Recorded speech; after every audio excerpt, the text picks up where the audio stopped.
अंत भला तो सब भला। रोली की शादी उसके माँ बाप एक आलसी लड़के से करा देते हैं। चलो, रोली की शादी हुई और हमने गंगा नहाई। और क्या, बेटियां तो होती ही हैं बोझ। हाँ, पर अब क्या चिंता, उतार तो दिया बोझ तुमने, अब वो लोग समझे। ससुराल में रोली का पति कहता है, देखो, मैं कोई काम नहीं करता, ये बात तुम्हारे मम्मी पापा को बता दी थी मैंने। अब जो किराया आता है दुकान का, उसी से घर का गुजारा करना है। कभी भूल से भी कोशिश ना करना किसी चीज की डिमांड की। क्या मम्मी पापा को पता था कि आप कोई काम नहीं करते? और क्या, बड़ा अच्छे से पता था। उन लोगों को तो तुम बोझ लगती थी, बोल रहे थे कि बस शादी कर लो और कोई मतलब नहीं है। रोली को ये सुनकर बहुत गुस्सा आता है, लेकिन करती भी तो क्या, क्योंकि वो जानती थी कि उसके माता पिता ऐसे ही हैं। जैसे तैसे रोली दिन काट रही थी। रोली को एक प्यारी सी बेटी होती है। धीरे धीरे वो बड़ी होती है और उसके साथ उसकी जरूरतें भी बढ़ती जाती हैं। सुनिए जी, अब तो सिमी बड़ी हो रही है, उसका स्कूल में दाखिला कराना है। मैंने अब तक तो जैसे तैसे समय काट लिया, लेकिन मैं बच्ची की परवरिश में कोई कमी नहीं रखूंगी। अरे क्या है यार, अब तो लगता है कोई ना कोई काम ढूंढना ही पड़ेगा।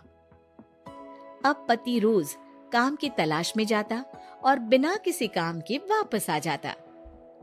रोली समझ जाती है कि पति के अंदर अब काम करने की क्षमता नहीं है। वो बेटी को उच्च शिक्षा देने के लिए कुछ करना चाहती थी, लेकिन करती तो क्या करती। एक दिन रोली की सहेली कहती है, रोली, मेरी कोई औलाद नहीं है।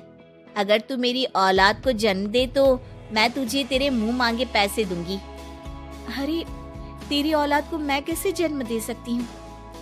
सरोगेसी से। बच्चा मेरा और वैभव का ही होगा, लेकिन कोख तेरी होगी। ये संभव है रोली।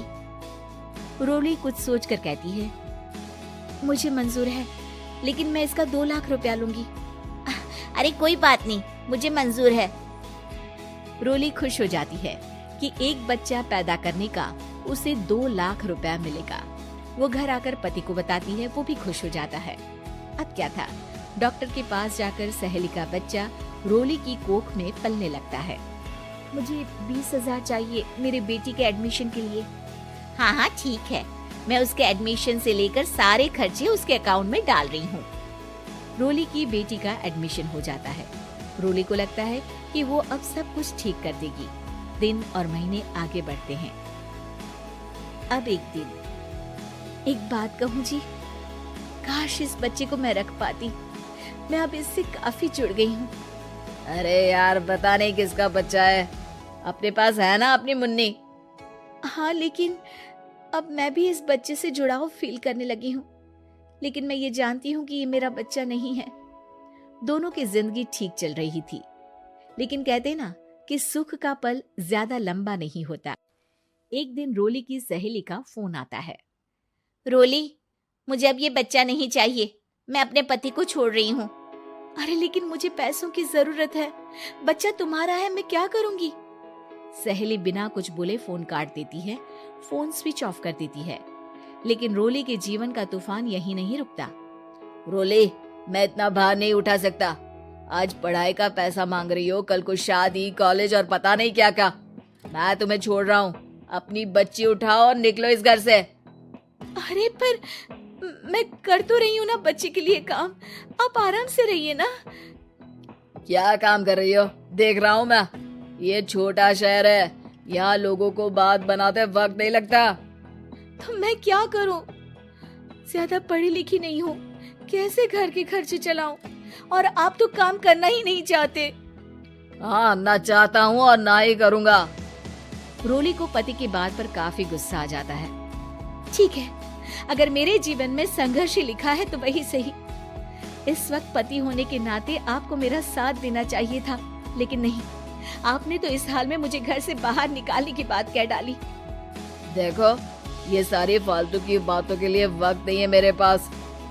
रोली, जिसकी कोख में किसी और का बच्चा था और साथ छोटी सी बेटी, पति का घर छोड़कर रास्ते पर आ जाती है।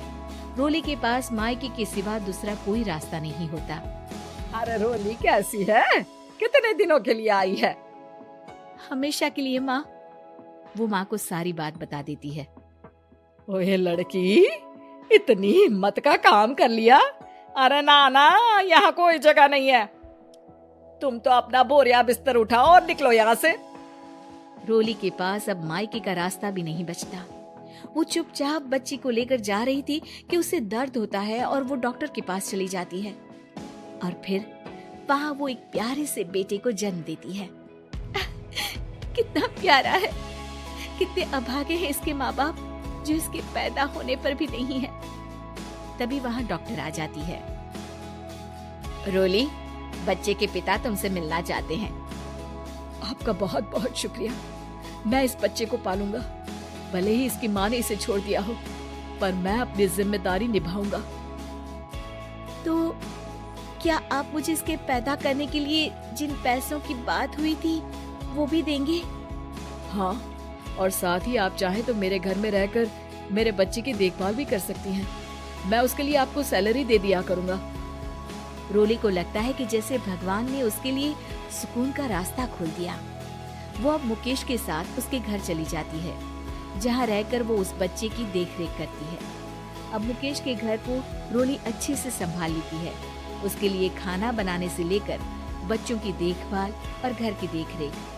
धीरे धीरे मुकेश को रोली से प्यार हो जाता है। रोली, तुम्हारी बेटी और मेरा बेटा बिल्कुल भाई बहन की तरह साथ रहते हैं। हाँ, आखिर है तो एक ही कोख के बच्चे, अटैचमेंट तो होगा ही ना। रोली, तुमने घर और मुझे दोनों को संभाल लिया। ये तो मेरा काम है। आपने भी तो मुझे छत दी जिससे मैं अपनी बेटी की पढ़ाई और भविष्य के लिए पैसे जोड़ सकूं। अब रोली, क्या तुम मुझसे शादी करोगी? अब मैं जानता हूँ तुम्हारी भी शादी कुछ खास अच्छी नहीं रही। रोली को मुकेश की बात ठीक लगती है। वो उसे हाँ बोलने की सोच ही रही होती है कि उसके पहले पति का फोन आ जाता है। रोली, मैं बहुत परेशान हूँ। मेरा एक्सीडेंट हो गया है। मैं चाहता हूँ तुम वापस आ जाओ। रोली को पुराने पति की चिंता होने लगती है। वो सोचती है कि वो क्या कर रही थी।